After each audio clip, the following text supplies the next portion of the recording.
Science is the great antidote to the poison of enthusiasm and superstition. Hi, I'm Juliet Selgren, and this is my podcast, The Great Antidote, named for Adam Smith, brought to you by Liberty Fund.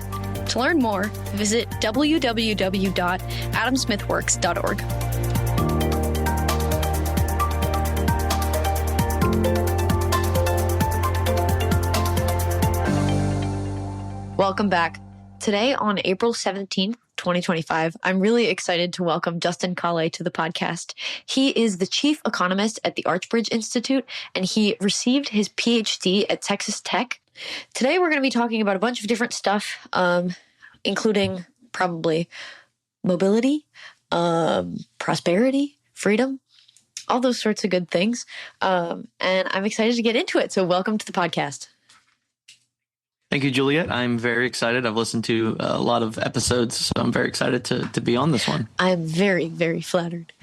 So let's get into it. The first question: what is the most important thing that people my age or in my generation should know that we don't?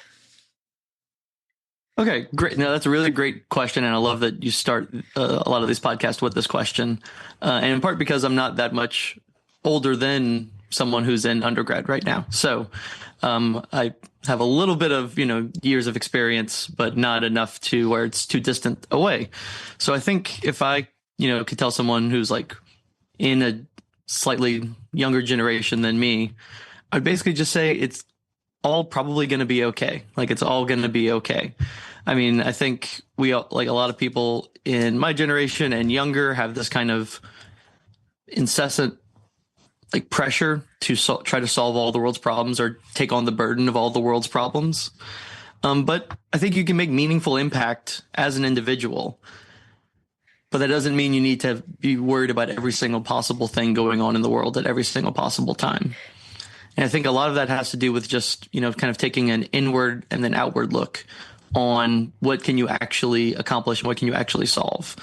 So I think, like, personally, I would say, like, you should first focus on the self and the individual first, like focus on yourself, right? If you cannot go out and solve problems if you don't know where you are kind of individually or personally, right? Like, you need to kind of work on yourself first before you can actually try to make those sort of like societal broader impacts. And then from there, kind of taking an inward outward approach is, focusing on the self first and kind of focusing on, what can you do to be better? What can you do to be okay?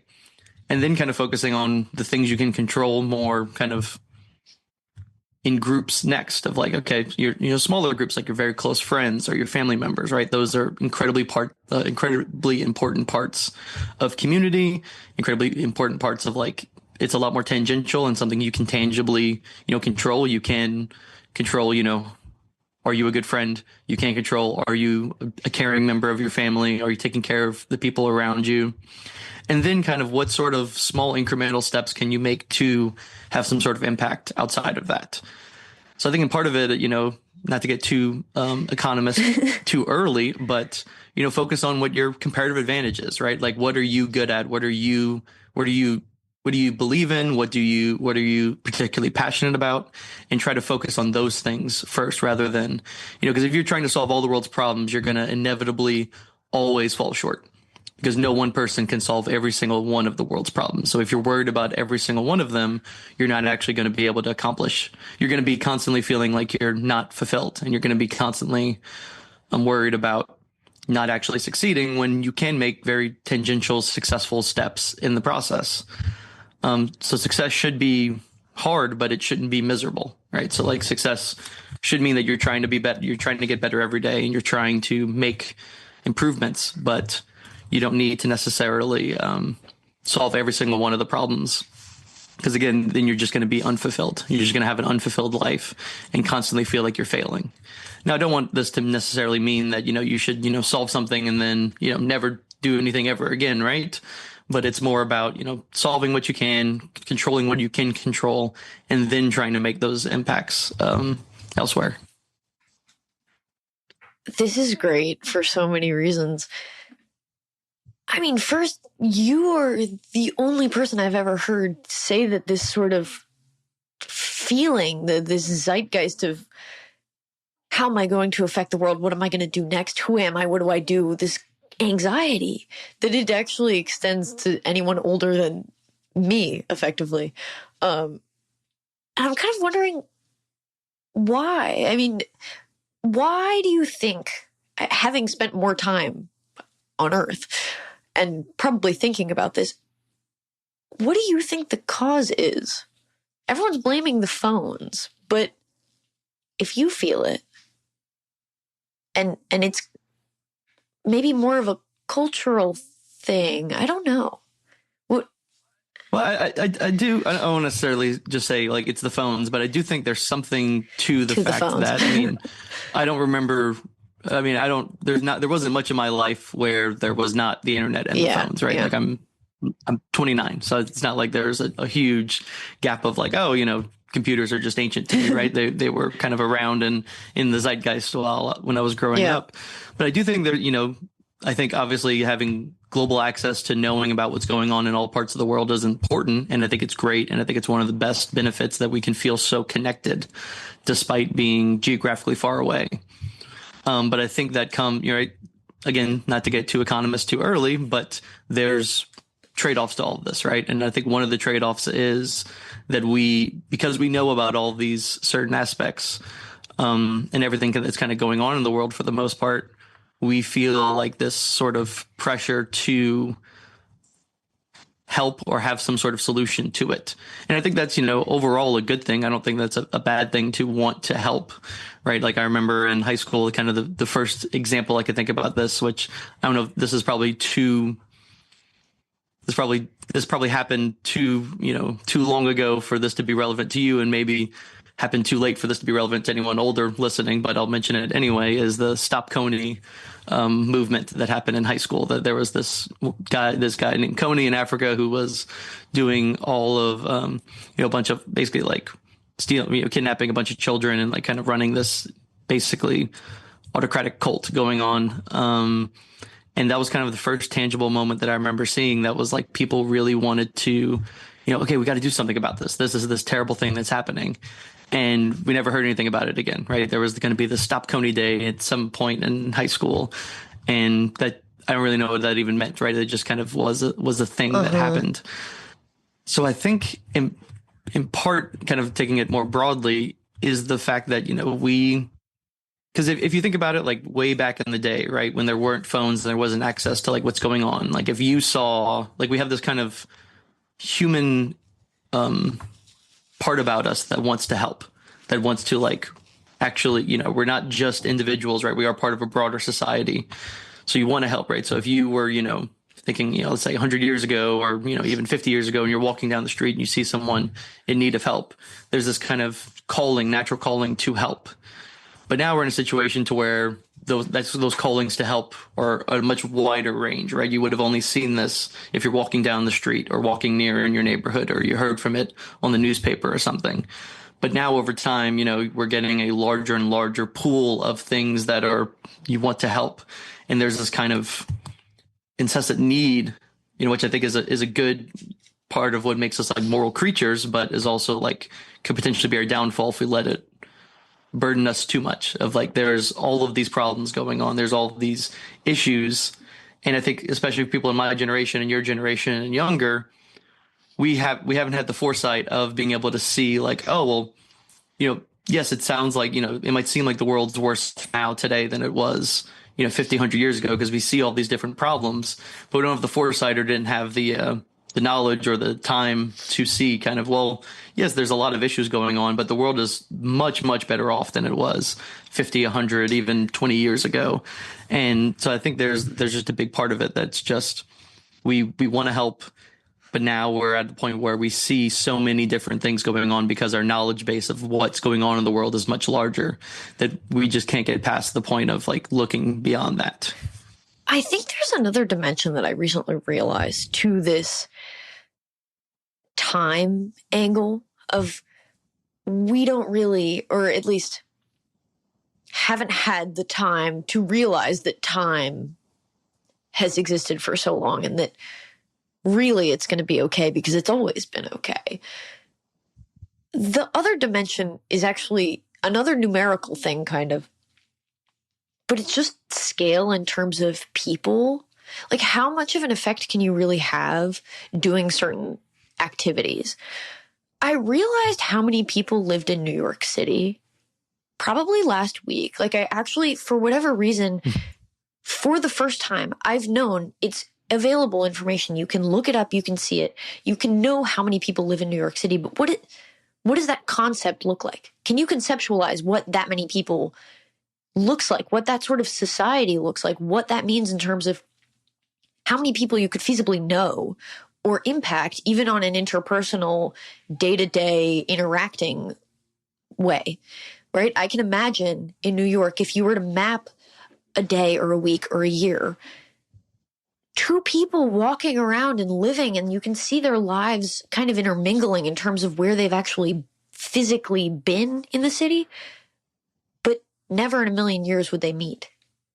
And there's something kind of crazy about, I remember a point where I couldn't imagine that sort of thing, where now I walk through my hometown and I kind of acknowledge and kind of know that reasonably not every single household has kids that have gone through the high schools that I went through, that everyone is kind of in a community in a different way. And that sounds kind of irrelevant, but if that's the case, then you as an individual can't just tweet something and impact everyone or actually make a change. It kind of maybe gets to the impact point about like making a meaningful kind of action product change, that we're not that big.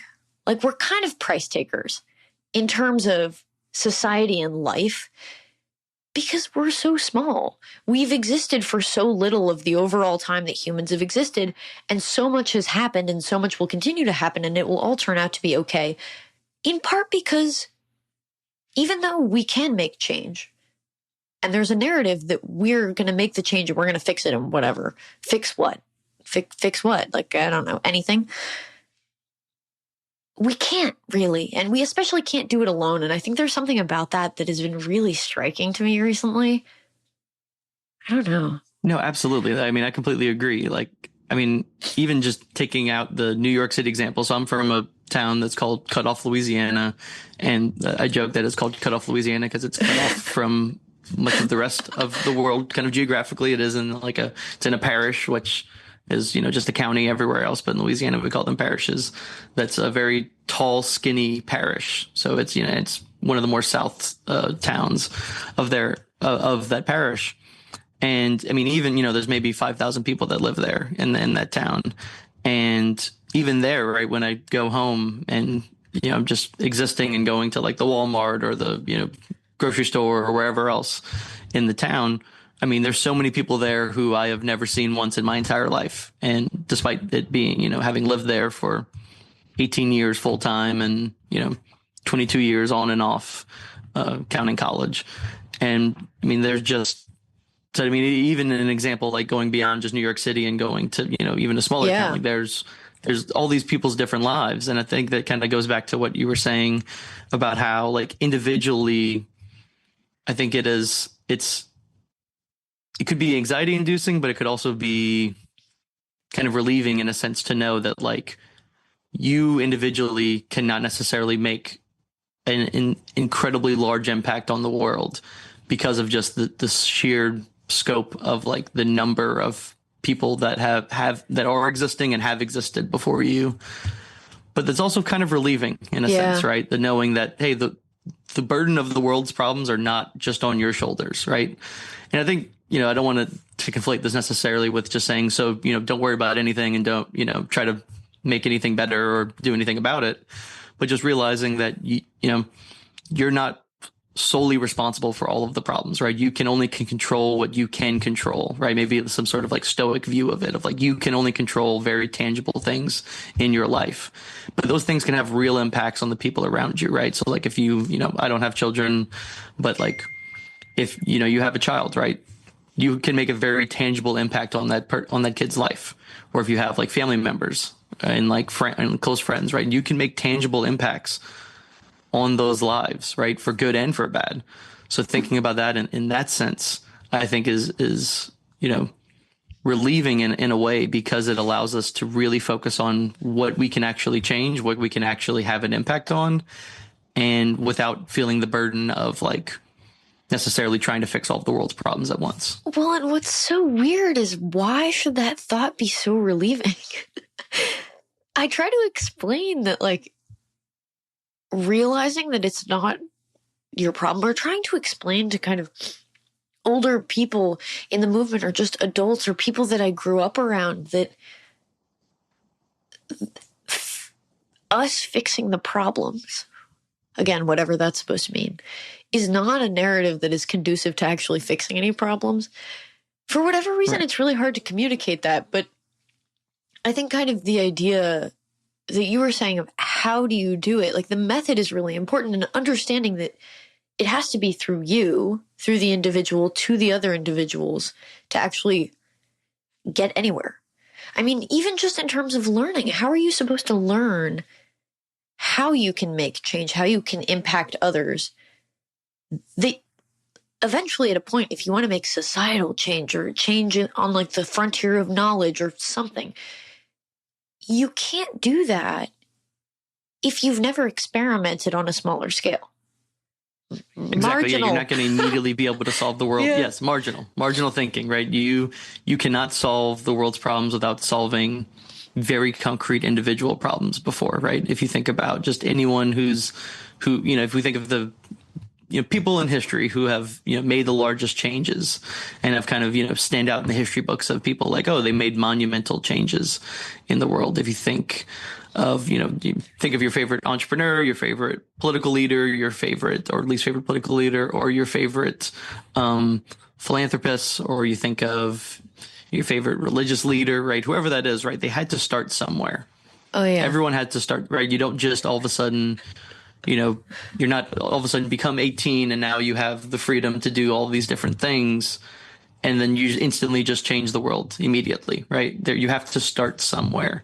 And if you're not going to first focus on what can get you to those steps in the first place, you're not going to actually make the impact that we all want to make an impact, right? We all want to do something that leaves the world in a better place than what we left it, right?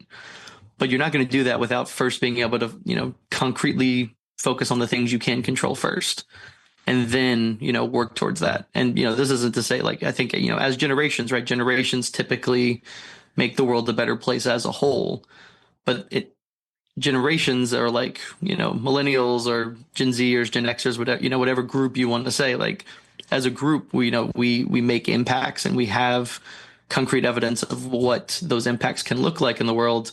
But it's still just a collection of individuals. And and if those individuals need to first focus on what they can control first, and then that's where you can kind of see those impacts around first, right? Because that's all culture is, right? Culture is just the collective, broadly like the collective norms of a group at a given time. Let's make it economics. And it's an those aggregate. come about from what individual. Yeah, it's an aggregate of all of these different individuals that have some sort of overarching belief system. But again, those things cannot happen unless individuals are are first focusing on what they can control. Oh, I love this. It also, there's a reason why I don't even want to say productivity books, because it's not really the productivity genre, but kind of the, how do you be a great person and like a great leader and a great whatever change maker. There's a reason why all of that, I don't want to call it literature, all of those like pop books that talk about that sort of thing focus on the personal lives of great people, because that's where it starts. You're exactly right. So then, how about you? You're super productive. I told you this before. You write about all sorts of things, and so it's kind of difficult to even just pin you down in terms of what your mission is, how you're going to accomplish change and impact or anything. But how did you kind of get there? And how did you land on this? Okay, no, that's a really great question. And it's something I ask myself quite often. It's like, how did this end up happening? Right. So I think about just to kind of, I guess, start to kind of give maybe some sort of timeline perspective of like, well, I was an undergrad and I picked the best major that you could pick, economics, right?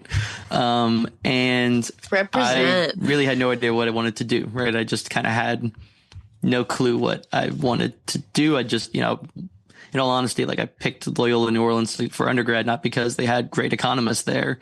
I didn't really know anything about economics. I picked it because it was in New Orleans, and New Orleans is a great city to go to college, and it's a great place to live. So much so that I live here again now. So I really just picked it just to go there. And I was like, well, what do I want to do? And I was like, oh, something business. So let me just go to the College of Business and start there. And then I started took my intro to econ class, and we started talking about, just different topics, and it just all kind of clicked. And I think that's one thing that, at least with econ specifically, and I guess I'm assuming for a lot of other majors or fields, is that when it just clicks, right? Like when that's what you're called to do, and when that's like what interests you, like you can't even really explain it. Like there wasn't like, oh, I'm going to pick economics so I could become an econ professor so that I could do X, Y, Z, right? It just fit. And then kind of towards junior, senior year, I was kind of just thinking about like, what do I want to actually do now that I have this major? Like, what do I want to do? And I was thinking, and I'm like, well, what my professors do seem pretty cool. Let me just talk to them. So I just asked, a few of my great econ professors that I had at Loyola. I'm like, how did you get to this point? Like, how did you get to this point? And again, like, I think this actually weirdly ties back to what we talked about before, is that, maybe those specific econ professors, didn't think like, they might have had the same ideas of like, oh, I want to change the world, I want to do this stuff. But really where that impact came from is at an individual level first, right? They gave, if they don't realize it now, they might not realize it. Maybe if they listen to this podcast, they'll realize it. But they had a major impact on my life, and they had a major impact on like my career trajectory, because I just asked them, how did you do what what got you to this point, and how did you do it? And I just kind of followed those steps, went to grad school, and basically I just wanted to be an econ teacher. Like I just wanted to teach economics. And I knew like, well, if I want to do that with any sort of job security, I need to have a PhD. So I did that. And then I'm in this program at Texas Tech, affiliated with the Free Market Institute. And I really found interest in research, because I feel like oftentimes in academia, there's this like, we think about this dichotomy of like, oh, well, you're the teacher, you do research. And you're like, or maybe, I mainly do research, but I have to teach on the side. Yeah. I really think like, there's always like, sorry, I do have to do this half of thing. And it's like, you get to do both. Yeah, exactly. No, exactly right. Like you get to do both. And I truly think they are complements, not substitutes. Like I think thinking about research and thinking about how to answer certain questions made me a better teacher, because it helped me like, part of what the college experience should be is a, knowledge creation, right? You learn things about the world, and you have certain questions about the world, and you want to solve them. And you just want, you just want to solve those issues, and you want to find out what the actual answer is. And for me, how I ended up I'm going to skip a few steps to, because I could probably talk about this for 2 hours. But how it came down to like what I wanted to research now was like, when I started thinking about the question, like, okay, why are some places rich and others poor? And I think Doug North might have said this. If not, it was definitely someone in this sort of field, but I believe it was Doug North who said, once you start thinking about that question, it's almost impossible to think about any other question. Like once you think about, why are, and you can think about this across countries, you can think about this across states. Like why is Louisiana, Mississippi, and West Virginia so much poorer than Texas and Florida, or why is West Virginia poorer than Virginia, even though they are basically we're not the same. Other than the fact of like a border, like they're kind of very similar, right? Like they're, yeah.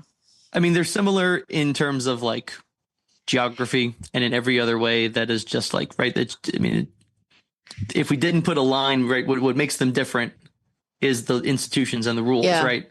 And because we put a line and, Virginia has jurisdiction over this and West Virginia has jurisdiction over this, you get different outcomes. And we even have kind of the same origin story. Questions. It used to be one state. Exactly. Or one region. I don't even know if it was like as a state, one state, but Yeah. Right. But they're right next to each other, right? Like, the county right next to on the border of West Virginia and Virginia, for all intents and purposes, are roughly the same, except for the fact that one is in West Virginia, one's in Virginia, and they live under different rules and institutions. I mean, the most obvious example of this here internationally is North and South Korea, right? It was just Korea. It was Korea. Then they split up, and one decided to be a authoritarian, communistic hellhole, and one decided to be more of a capitalistic, modern society. And right before, they were the same people, right? They just put an imaginary line right in the middle, and they have different rules, and they live by those rules, and you see the vast difference in outcomes. So those questions just started, it was impossible, like I said, to think about anything else. So just the entire research part of that just wanted to be, what explains this different levels of productivity and different levels of flourishing? And that's kind of where it got into thinking about mobility, like not just how are areas certain, better off than others, but also what are some of the things that determine how people can not just become better off in terms of wealth, happiness, life satisfaction, health outcomes, etc., but also what makes someone being able to live the life that they want to live.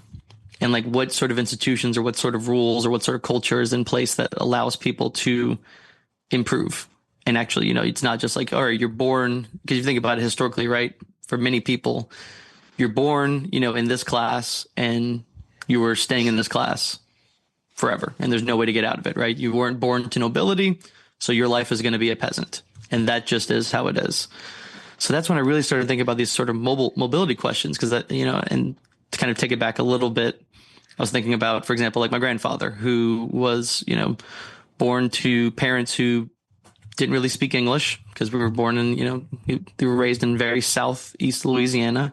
They didn't speak English. And he was like, well, how can I improve my situation? And, one of those ways is going to college. So he, but he had a lot of siblings who didn't have, or he had two older siblings who were already in college. So he had to wait, basically. He had to work for a year or two to actually get his way to college. And then, actually was able to then have like an actual, successful life, and, wanted to focus on individually, how can I make myself better? And then in that kind of discovered, implicitly or explicitly discovered the market process, which is like, I can only make my life better by providing value to everyone else.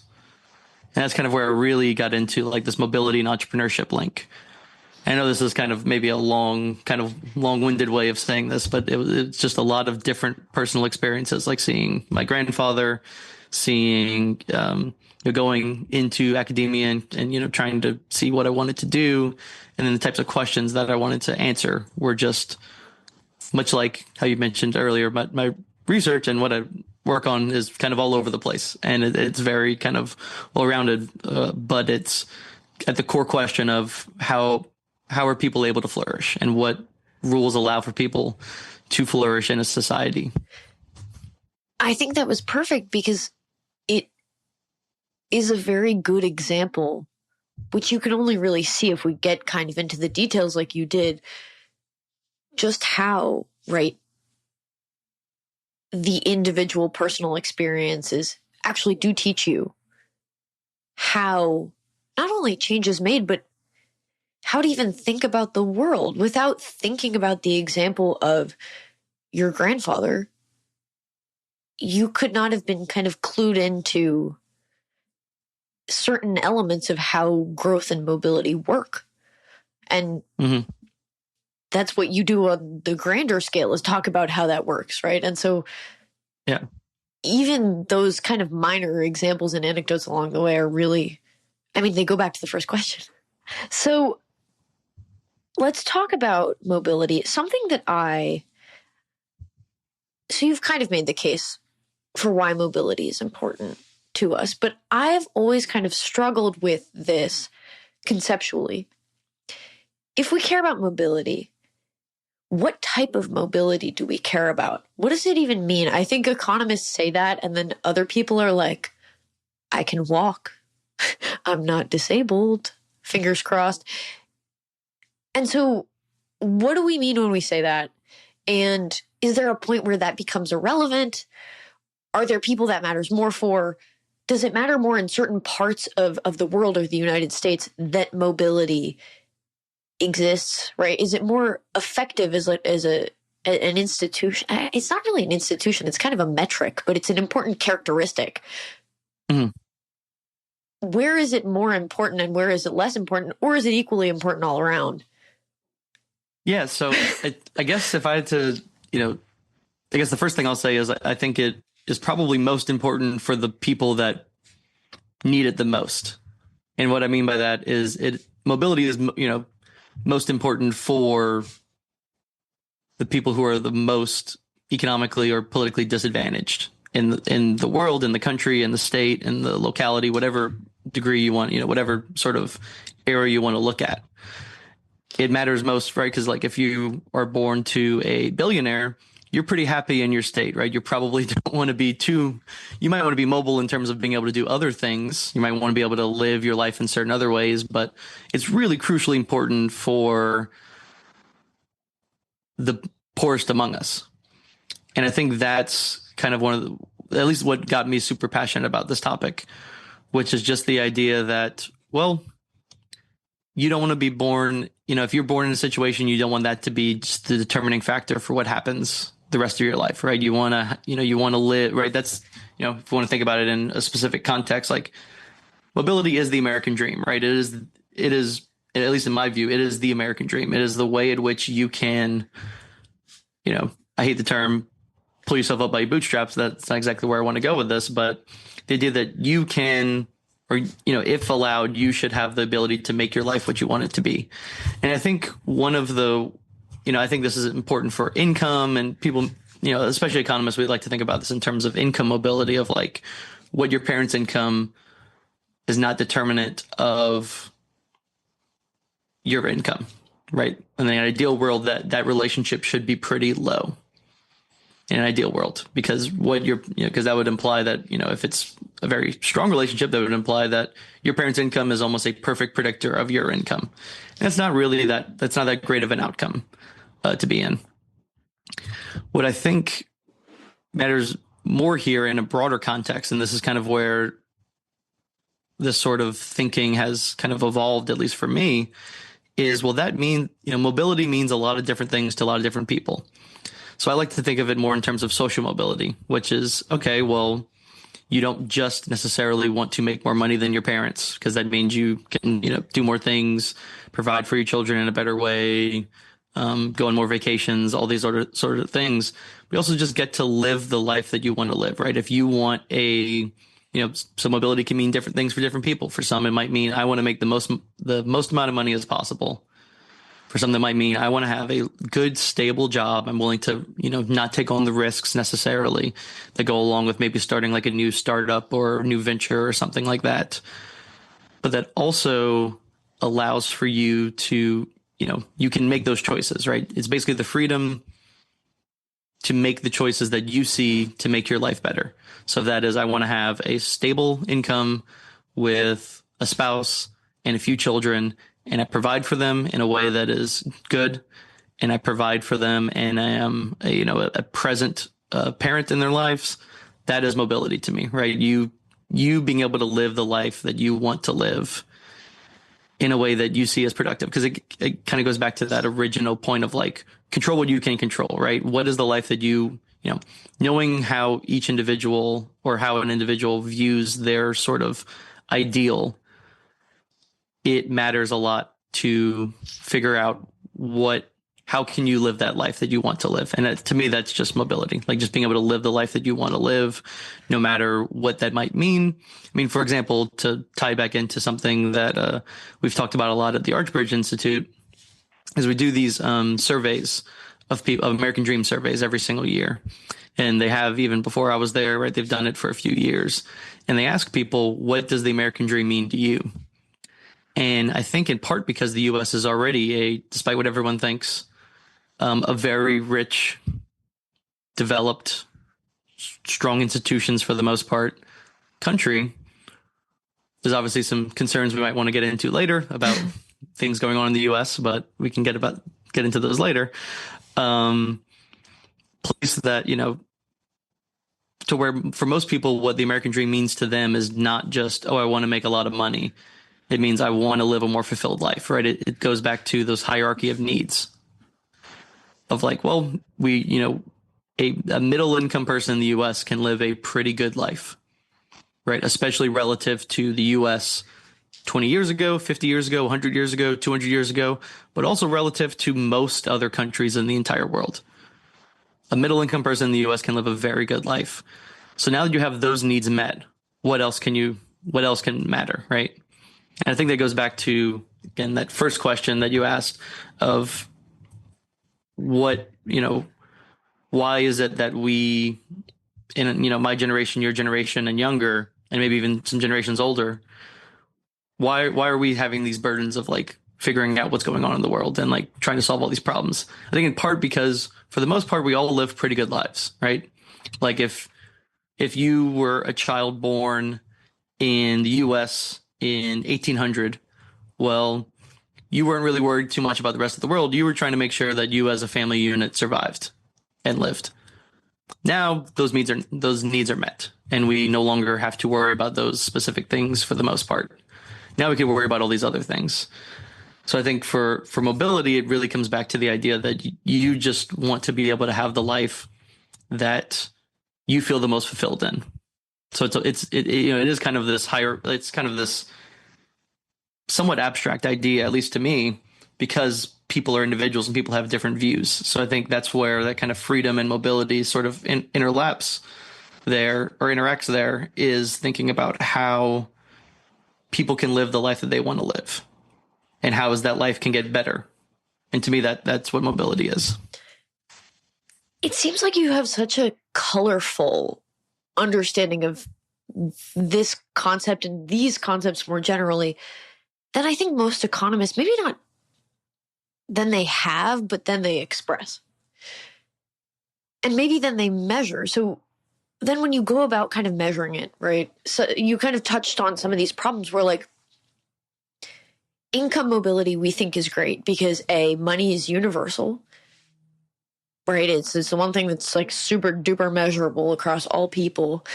But also what it means to economists is that we have choice. That people can choose different sorts of things that are more likely to, based on their preferences and what it means to actually fulfill themselves, at least in whatever way you can with income. It means that you're more likely to be able to do that and to figure that out.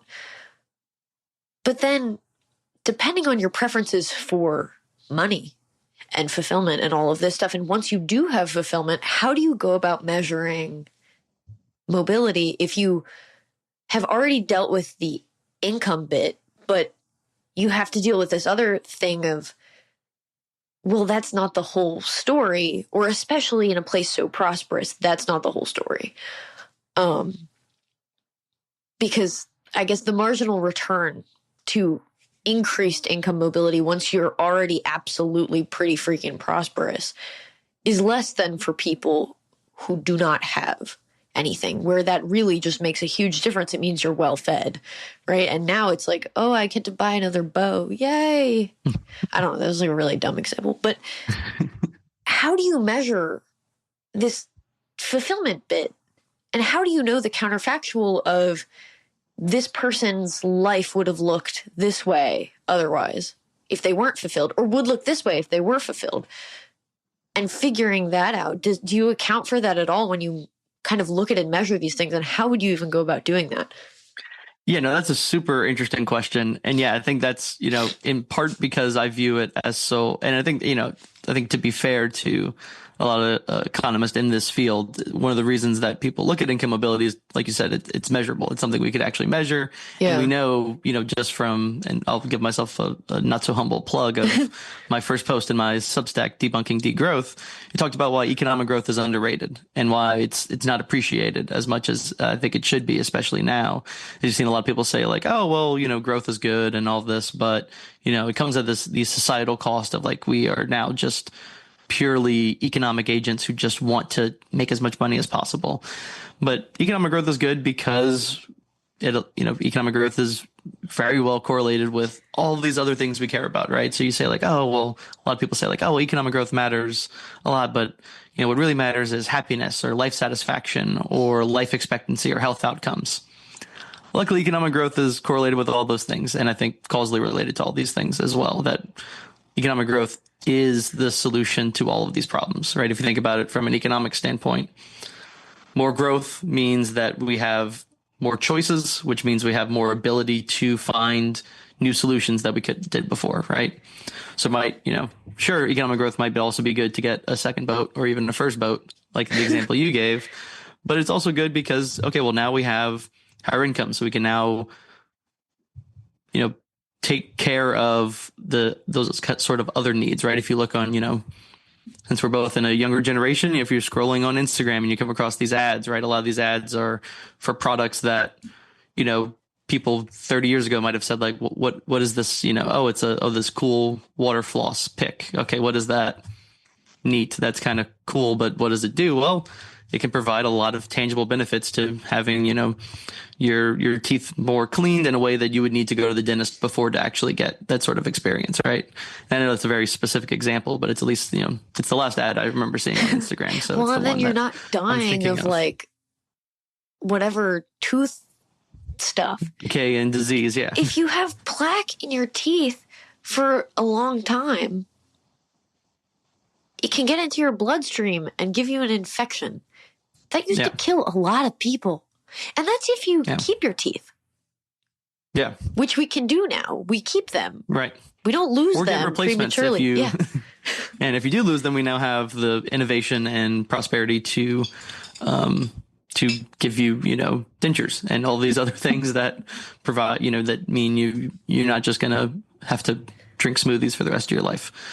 So to kind of go back to your mobility question of like, how do we measure it beyond just the sort of concept? I think that's the difficult part. And in all honesty, something I haven't fully figured out, but at least at the Archbridge, we've tried doing. For example, we, a few years ago and later this year, we'll come out with our second edition of the social mobility of the 50 states. And where we sort of take this sort of, as best we can, this holistic viewpoint of what matters for mobility.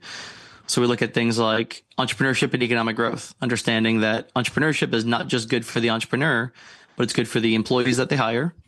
Because if you have, if employees are working at a firm, and that specific firm because that's their best choice given all those other possible constraints, right? So whether that gives them the best life satisfaction or the highest income or the best work-life balance to where they can work and, make a good living, but still be home and spend time with their family or friends. Right. So all those factors that go into this. So could be the tax structure of a state, the regulatory environment of a state, or just the dynamic nature of that business environment in the state. But also look at like institutions and rule of law, which is how do judicial systems matter, right? So how do these sort of, we have this idea in the U.S. of equal access to justice,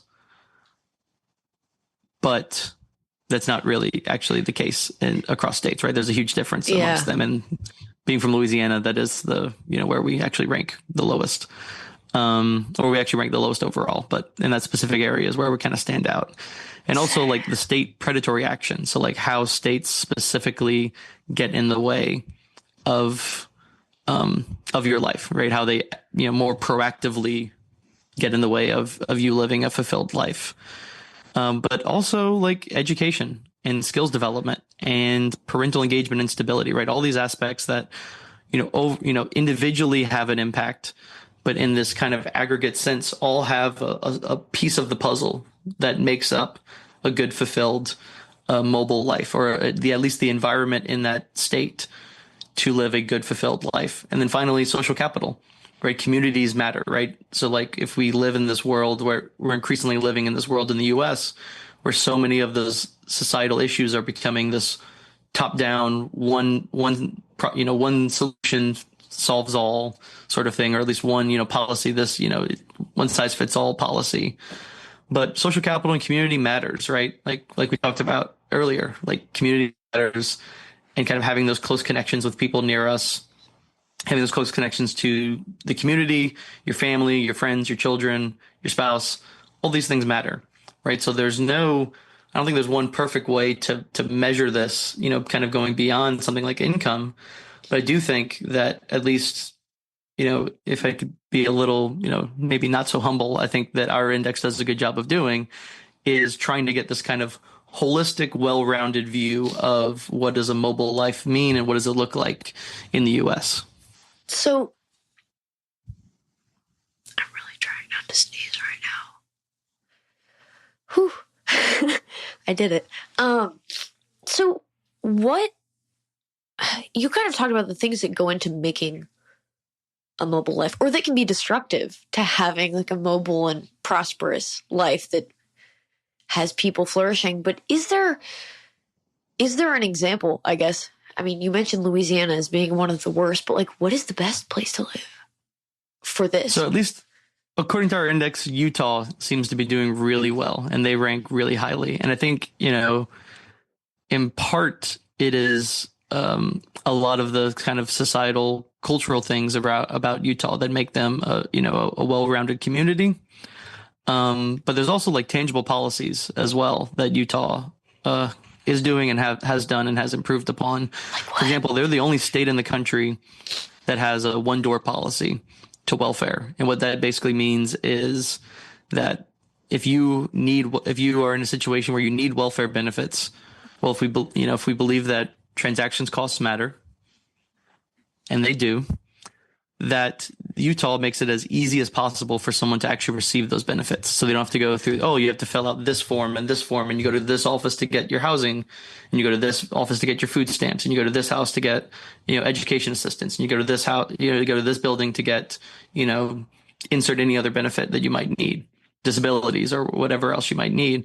Utah has a policy where you can go to any place and you go to any of those government assistance offices and get all of your benefits from that one place versus having to, spend all this time, filling out the right forms and going to the right place and going to all these different places, right? Because if you're someone who needs benefits in society but you also are trying to get out of that situation, well, if you have to spend all this time going to these different places to get all these different solutions, that's large opportunity cost and large transactions cost of going to those places. And it's the only state with that. It's the only state, and it was grandfathered in. So they ran it before, and then when the federal government started doing more of these sorts of policies at a federal level, they grandfathered Utah in. So now there's actually interestingly some legislation that states are trying to pass to join Utah in this movement. Louisiana actually being one of them. Louisiana, Georgia, and there's a few other states, but I'm blanking on the other ones. I believe maybe Texas, that's trying to do this as well, and just basically they want to do it, but they just need to get approval from the federal government to actually do it. So talking about the case of Louisiana for a minute, what is it that makes it rank so low compared to other places? And what do you think, like just taking the example of this policy, how much of a tangible benefit would it make in terms of its ranking and people's lives? I mean, like, is that one of the main problem areas in Louisiana, or is it something else? If you're 50th, that probably, which Louisiana is, that probably mean, or it does mean you have a lot of things you can work on. So, I mean, Louisiana, for being in the Gulf South, has one of, if not the highest tax burdens of any of the states. They also have some of the strictest regulations on some specific industries that matter to Louisiana. Like despite being known for its food and alcohol culture, they have some of the strictest regulations on food and alcohol of these, specifically in the Gulf South states. And they're also just notoriously corrupt. I mean, Louisiana is a notoriously historically corrupt state. That obviously, corruption at its core benefits the politically privileged at the expense of everyone else. But also, I mean, I think also like just a very tangible benefit is what we were just talking about, that one door policy. Yeah. Because if you are in a situation where you need all these benefits just to make a living, just to survive, but you also want to get out of that, right? So you can spend all this time getting all these different benefits, and that makes your life better, right? So it's a worthwhile doing, but also means if you actually want to get out of that situation, it's going to be very hard to do, because now you have to spend hours every month doing all these different, forms and going to these different buildings and waiting in these different lines. Well, you're giving up time you could be either getting, or like learning a skill that can help you improve and become, get out of that welfare dependency. And it also means you have to, that's time that you could have just spent working as well. So, I mean, you're almost kind of in this vicious cycle of like, well, I need to spend all this time getting all these benefits to survive. But by doing so, it's making it increasingly harder for me to actually get out of those situations. This is where something like these one-door policy would matter a lot, or just licensing, right? Just getting rid of a lot of unnecessary licensing. Louisiana has the highest number of occupational licenses that are required for low-income jobs. They used to have one they were the only state in the country that had a license to become a florist. What the heck? Yes. They recently got rid of it, luckily. Good. But they were the only state that required this. And what does that mean? Well, it means that you need to spend time and training and money to do this. But if you are in a low income situation, it's even harder for you to actually get those licenses, because you have to give up the time that you need to work or wait in these lines to get these benefits. So you're now in this vicious cycle of, well, you don't have the time or money to actually do this. So if you just get rid of the licenses, you can have these, you can do this much more easily and cheaply. Yeah. Wait, okay. So I might be wrong about this fact, but isn't Mississippi the poorest state? I believe Mississippi is the poorest state, yes. So then, that sounds correct, yeah. I mean, that makes me think Mississippi probably wouldn't rank super highly, but it's still higher up in the rankings than Louisiana. Yeah.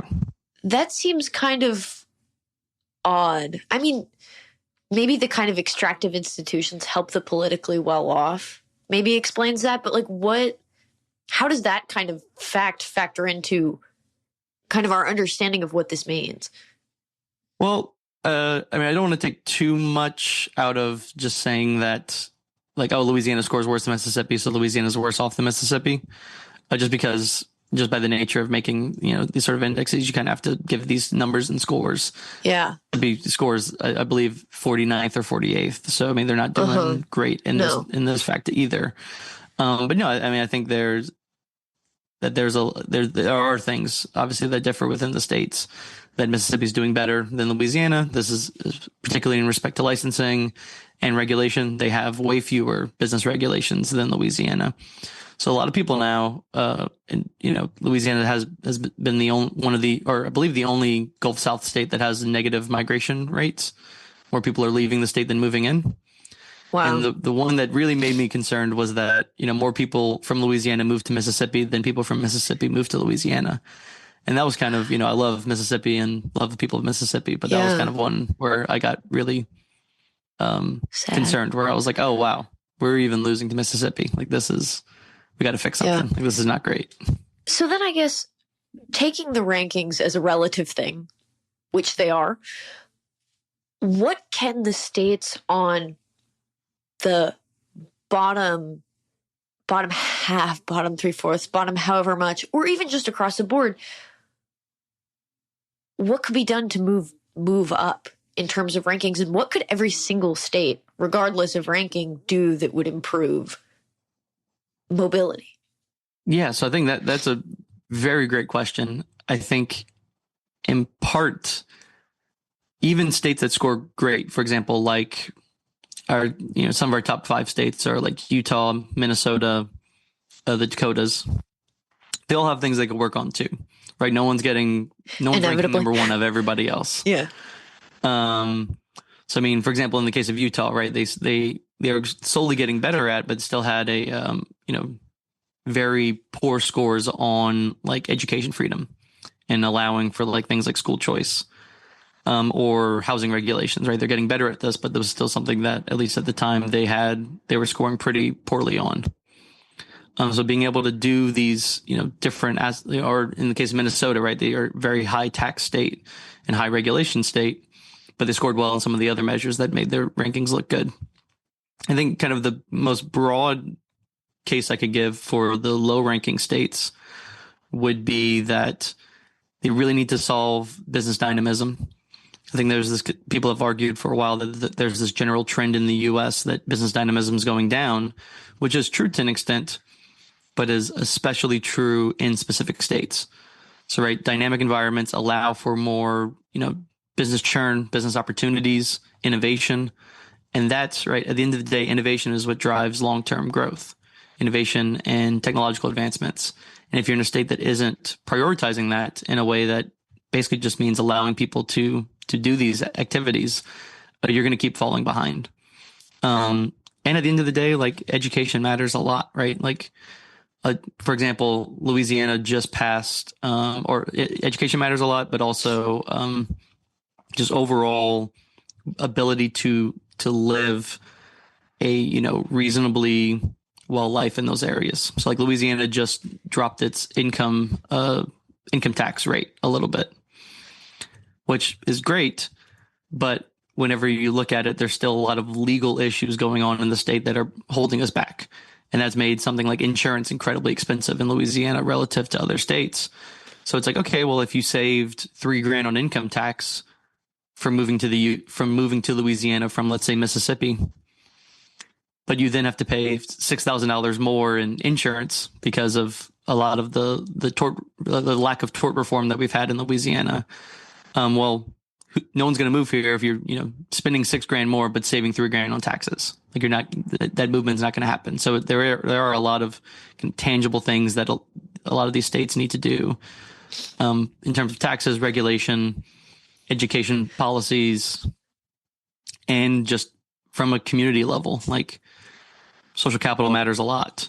It's one of the best forms of kind of not government aspects that matter most to mobility, and as well as having, parental engagement and stability. A lot of these Gulf South states score really poorly on this, which is why a lot of their rankings score low. I think in part of that is due to, welfare policies that, we disincentivize marriage, we disincentivize family stability, because you make it incredibly expensive for people to live or to be married and be in a marriage. I don't know if Mike Munger said this here, but I know he said it in this podcast, but I know he said it before, is that federal government's like a bad pimp. Is that you make it impossible to actually leave the situation because you disincentivize the things that allow you to move out of that situation and move out of the need for benefits. Yeah. So I think that is, and that's in part of it's a marriage penalty, right? You're disincentivizing people to be together and live a more stable, engaged life with your children. And we can at least identify, and we're getting closer to identifying through the work that you're doing and other folks are doing exactly what needs to happen in order to get us there. Mm-hmm. And if community and culture are really important, that's great, because that's one of the things that we actually can actively be a part of, which I feel like is inspiring. I'm kind of excited now. Exactly. I try to be an optimist, and I believe, I think the kind of last thing I'll say on this is there's a lot of reasons to be skeptical and be worried about the state of the world and the state of the U.S. But even all things considered, right, things are still pretty good. Yeah. And I think the optimistic view is things are still, we still live good lives here, and we still live good lives around a lot of the world. And even in places that do not necessarily live a good life relative to U.S. or other rich country standards, for most places, we're much better off now than we are previously. So, like, I'm an optimist about the future, in part because I think, there's so many things we could point to say, like, this is bad, this is wrong, we shouldn't do this, we shouldn't do that. But things are still pretty good. So just imagine how great they can be when we do remove these certain barriers. Yeah. This has been great. I'm excited to get going on whatever this implies for my life. The American dream, or the mobility of Juliet. Yes. I have one last question for you, and that is, what is one thing that you believed at one time in your life that you later changed your position on, and why? This is one of my favorite questions. I grew up in South Louisiana. So I, grew up kind of just, not thinking too much about politics, but I definitely defined myself as like a pretty strong, hardcore conservative or Republican. Because, when I think about sort of some of the biggest leaders in the Republican space, at least growing up, it was people like Reagan or Lincoln, who were, drivers of like talking about freedom and talking about the tangible benefits of freedom. And then I got to high school, and, we had to take, I'm in civics, and we had to take this, like a political, political leaning test. And I was, answering the questions how I thought, at least what my idea of a freedom-loving conservative meant. And I actually scored one of the least conservative people in the class. And I was thinking about it. I'm like, wait, what? How is that possible? And I was looking at the questions. I went back to look over the questions, and I was like, oh, I'm not a conservative. I'm a classical liberal, or I'm a libertarian, or whatever, whatever term you want to use to call it, because I saw things like, because I was like, well, if we care about freedom, that means people should be able to marry who they want, and you should be able to reasonably consume the things that you want, and you should have things like, free trade, and you should have things like, oh, well, why should marijuana be illegal if there's, not these very drastic, or, relative to alcohol, right? Like alcohol has a much higher, overdose use rate in terms of, both its ability, like if you're driving drunk or something. And so there's all these things that like I thought meant about, were something that, someone who loved freedom cared about, but it was just, I was using the wrong term all along. So it wasn't necessarily that I changed my viewpoints on those topics until I guess I did change my viewpoints on the topics once I really thought about kind of fundamentally what it means to love freedom and love prosperity.